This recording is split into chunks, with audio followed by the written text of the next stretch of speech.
Hello students, government college Rajgarh Churu द्वारा संचालित online क्लासों में आपका स्वागत है। आज हम बीए पार्ट सेकंड के प्रथम प्रश्न पत्र प्रमुख राज्य व्यवस्थाओं में ब्रिटिश सम्राट का अध्ययन करेंगे।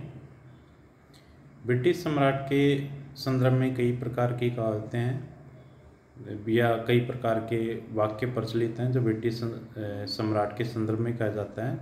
तो पहला एक है कि सम्राट राज करता है, शासन नहीं। ब्रिटिश सम्राट के संदर्भ में कहा जाता है कि वह राज करता है, शासन नहीं। सैद्धांतिक दृष्टि से सम्राट, क्योंकि जो शक्तियां सैद्धांतिक दृष्टि से जिन शक्तियों का उल्लेख सम्राट के लिए किया गया है, व्यवहार में उन सभी शक्तियों का प्रयोग है वो सम्राट के द्वारा नहीं बल्कि मंत्रिमंडल के द्वारा किया जाता है। चूँकि ब्रिटेन में संसदीय शासन व्यवस्था है, इस कारण वहाँ पे दो प्रकार के कार्यपालिका के प्रधान पाए जाते हैं और इस कारण प्रत्येक सार्वजनिक कार्य के लिए मंत्रीगण है वो संसद के प्रति उत्तरदायी होते हैं। तो इस तरह जो शक्तियों का प्रयोग करता है वही उनके लिए उत्तरदायी होता है। सम्राट तो केवल कार्यपालिका का औपचारिक प्रधान रहता है, जो राज्य का अध्यक्ष रहता है, राज्याध्यक्ष होता है, और जो राज्य करता है या राज करता है, शासन नहीं। जबकि जो मंत्रिमंडल और प्रधानमंत्री रहता है वो शासन का अध्यक्ष रहते हैं और शासन की शक्तियां या शासन का प्रयोग है वो उन्हीं के द्वारा किया जाता है। सम्राट की जो कार्यपालिका और व्यवस्थापिका की जो शक्तियां हैं उनके संदर्भ में कई प्रकार की परंपराएं होती हैं, जिसके कारण जो उनकी इच्छा के अनुसार कार्य नहीं कर सकता है सम्राट, या उनके अनुसार उनको कार्य करना पड़ता है। जैसे सम्राट है वो राज्य का प्रधान होता है तो उसको प्रधानमंत्री को नियुक्त करने का अधिकार होता है, लेकिन सम्राट लोक सदन के बहुमत प्राप्त दल के नेता को प्रधानमंत्री नियुक्त कर सकता है। और प्रधानमंत्री की नियुक्ति के संदर्भ में परंपराएं हैं, जिन परंपराओं का पालन है वो सम्राट को करना पड़ता है। जैसे सम्राट के द्वारा, इसके अलावा सम्राट के द्वारा दोनों सदनों का जो अधिवेशन है वो बुलाया जाता है, लेकिन वो प्रधानमंत्री और मंत्रिमंडल के परामर्श के आधार पर या परंपराओं के आधार पर ही वो बुलाया जाता है। जो अधिवेशन में बुलाया जाता है या उसको अधिवेशन को स्थगित किया जाता है, और लोक सदन को जो विघटित किया जाता है वो भी उन्हीं के परामर्श के आधार पर किया जाता है। तो इसमें सम्राट है उसकी इच्छा का महत्व नहीं होता, बल्कि जो परंपराएं हैं या जो पहले से चली आ रही हैं उनके आधार पर कार्य किया जाता है। इसके अलावा जो सम्राट के द्वारा जो भाषण पढ़ा जाता है संसद में, वो भी मंत्रिमंडल के द्वारा ही बनाया जाता है और उसमें सम्राट है वो किसी भी प्रकार का परिवर्तन नहीं कर सकता है। सैद्धांतिक दृष्टि से कोई भी कानून है वो बिना सम्राट के हस्ताक्षर के कानून का रूप है वो ग्रहण नहीं कर सकता है, लेकिन व्यवहार में जो निषेधाधिकार की जो शक्ति है वो उसका प्रयोग है वो सम्राट के द्वारा नहीं किया जाता है। यानी सम्राट जो भी विधेयक पारित होकर उसके पास आता है उस पर वो हस्ताक्षर करता है। तो इस तरह ब्रिटेन में जो सम्राट है वो राज करता है, शासन नहीं। यानी वो राज्य का अध्यक्ष होता है, लेकिन जो शासन की जो शक्तियां हैं उनका वास्तव में उसके द्वारा प्रयोग नहीं किया जाता है। इस कारण ब्रिटेन के सम्राट के संदर्भ में यह प्रचलित है। दूसरा जो ब्रिटेन के सम्राट के संदर्भ में कहावत है वो ये है कि सम्राट कोई त्रुटि नहीं कर सकता। ब्रिटेन के सम्राट के संदर्भ में कहा जाता है कि उसके द्वारा किसी भी प्रकार की गलती नहीं की जा सकती, सम्राट है वो गलती नहीं कर सकता। तो शाब्दिक दृष्टि से इस कहावत का अर्थ होता है कि सम्राट जो भी कार्य करता है वह ठीक करता है और उसके द्वारा किसी भी कार्य में त्रुटि नहीं होती है। किंतु इसका जो संवैधानिक महत्व भी है जो इस प्रकार है, ये तो शाब्दिक अर्थ था। संवैधानिक महत्व इस प्रकार है, पहला है कि सम्राट कानून से ऊपर है। ब्रिटेन का जो सम्राट है वो कानून से परे है, उसके विरुद्ध कोई सी भी प्रकार की कानूनी कार्रवाई है वो प्रारंभ नहीं की जा सकती है।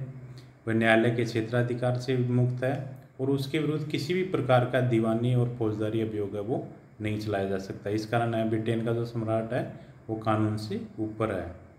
दूसरा है कि सम्राट सविवेक से नहीं वरन कैबिनेट के परामर्श से कार्य करता है। सम्राट जो भी कार्य करता है वो स्वयं के विवेक से नहीं करता है, बल्कि जो मंत्रिमंडल है या प्रधानमंत्री है उनके परामर्श के आधार पर कार्य करता है। इस कारण उनके कार्यों के लिए जो उत्तरदायी है वो भी उसको परामर्श देने वाले जो प्रधानमंत्री कैबिनेट है वही उसके कार्यों के लिए उत्तरदायी है। तीसरा है कि अवैधानिक कार्य के लिए सम्राट के नाम पर उन्मुक्ति नहीं मिल सकती है। अगर मान लो कोई किसी व्यक्ति के द्वारा असंवैधानिक कार्य किया जाता है और उसके द्वारा सम्राट के नाम पे उन्मुक्ति की मांग की जाती है तो ये गलत है। यानी क्योंकि जो असंवैधानिक कार्य है वो सम्राट के नाम पे उन्मुक्ति नहीं मिल सकती, क्योंकि सम्राट है वो किसी भी प्रकार की गलती नहीं कर सकता। सम्राट है वो कोई त्रुटि नहीं करता, इस कारण किसी को गलती करने के लिए वह अधिकृत भी नहीं किया जा सकता है। जब सम्राट स्वयं खुद गलती नहीं कर सकता तो उसके द्वारा किसी अन्य को गलती करने के लिए अधिकृत भी नहीं किया जा सकता है। इस कारण अवैधानिक कार्य के लिए सम्राट के नाम पर उसको उन्मुक्ति नहीं मिल सकती।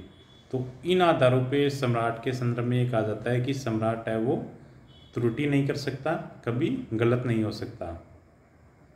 अब है राजपद का औचित्य, यानी ब्रिटेन में जो सम्राट का पद चला आ रहा है उसका क्या महत्व है या उसकी क्या औचित्य है वर्तमान समय में। तो पहला है ऐतिहासिक महत्व की संस्था। ब्रिटेन में जो राजतंत्र शासन व्यवस्था है वो 829 ईस्वी से चला आ रहा है। इस कारण ये ऐतिहासिक महत्व की संस्था है। जो राजा का जो पद है वो ऐतिहासिक महत्व का। ब्रिटेन में 1649 से 1660 तक क्रोमवेल के नेतृत्व में 11 वर्षों तक लोकतंत्र की शासन व्यवस्था भी स्थापित हुई थी, किंतु वह सफल नहीं हुई। इस कारण ब्रिटेन में वापस राजतंत्र की स्थापना हो गई। तो इतनी लंबे समय से राजपद है वो प्रचलित होने के कारण ब्रिटेन की जनता का उसके प्रति लगाव है। इस कारण ब्रिटेन का जो जनता है वो रूढ़िवादी होने के कारण किसी भी प्रकार बिना राजा के जो शासन है या ब्रिटिश राज्य है उसकी कल्पना है वो नहीं कर सकती।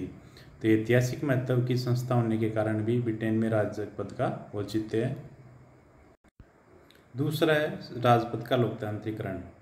ब्रिटेन में राजपद का ये भी महत्व है कि अन्य फ्रांस, रूस इनकी तरह ब्रिटेन में राजा के द्वारा कभी भी लोकतंत्र के विकास में रुकावट नहीं डाली गई, जबकि इन देशों में राजा के द्वारा लोकतांत्रिक के प्रक्रिया के विकास में रुकावटें डाली गई। जबकि ब्रिटेन में जो राजपद का लोकतांत्रिकरण है उसमें जाने अनजाने में जो राजा है उसके द्वारा सहयोग किया गया और धीरे धीरे वह राजपद का लोकतांत्रिकरण हो गया। तीसरा है सम्राट के व्यक्तिगत अधिकार व कार्य। ब्रिटेन में सम्राट के कुछ व्यक्तिगत अधिकार और शक्तियाँ भी हैं जिसके कारण भी उसकी उपयोगिता है, जैसे संसद का अधिवेशन बुलाना, स्थगित करना, प्रधानमंत्री की नियुक्ति करना, उपाधियाँ ये वितरित करना। तो इस कारण भी उनके जो पद है वो उसका महत्व है। चौथा है विक्टोरिया के समय से ब्रिटिश सम्राटों का प्रभावशाली व्यक्तित्व व गौरवपूर्ण भूमिका। ब्रिटेन में राजपद को जो इतनी महत्वपूर्ण भूमिका प्राप्त है उसका कारण है कि इस पद को धारण करने वाले व्यक्ति या हैं वो महत्वपूर्ण है या उनका गौरवपूर्ण भूमिका रही है, जिस कारण इस पद का महत्व है। अगला है कि संसदीय प्रजातंत्र में राजपद की उपयोगी भूमिका। ब्रिटेन में संसदीय प्रजातंत्र है।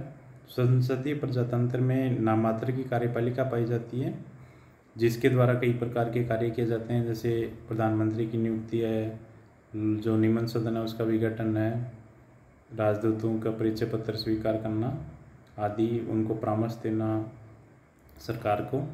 तो इस तरह अगर ब्रिटेन में राजपद नहीं हो को समाप्त कर दिया जाए तो भी राष्ट्रपति जैसे पद की आवश्यकता पड़ेगी, क्योंकि जो संसदीय प्रजातंत्र है उसमें 2 प्रकार की कार्यपालिका पाई जाती है। तो इस संसदीय जो प्रजातंत्र पाए जाने के कारण भी ब्रिटेन के सम्राट के द्वारा ये नाममात्र के कार्यपालिका की भूमिका है वो निभाई जाती है। अगला है सम्राट ब्रिटिश राष्ट्र की एकता का प्रतीक है।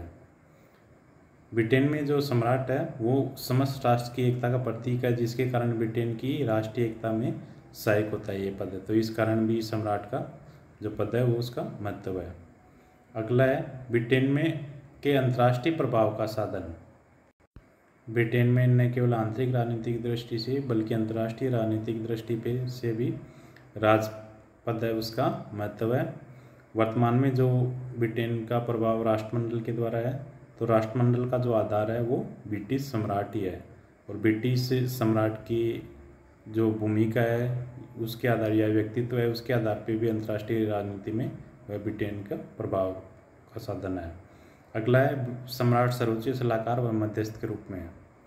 ब्रिटेन में जो सम्राट है वो सरकार को या प्रधानमंत्री को सर्वोच्च सलाहकार के रूप में परामर्श देने का कार्य करता है। इसके अलावा वह मध्यस्थ के रूप में जो विपक्ष है और जो लोक सदन के सदस्य हैं और प्रधानमंत्री है इनके मध्य मध्यस्थ के रूप में भी कार्य करने का कार्य किया जाता है। तो इतनी उपयोगिता होने के कारण ये जो राजपथ है वो ब्रिटेन में आज भी बना हुआ है। इस उपयोगिता या इसके कारण उनका महत्व है। धन्यवाद।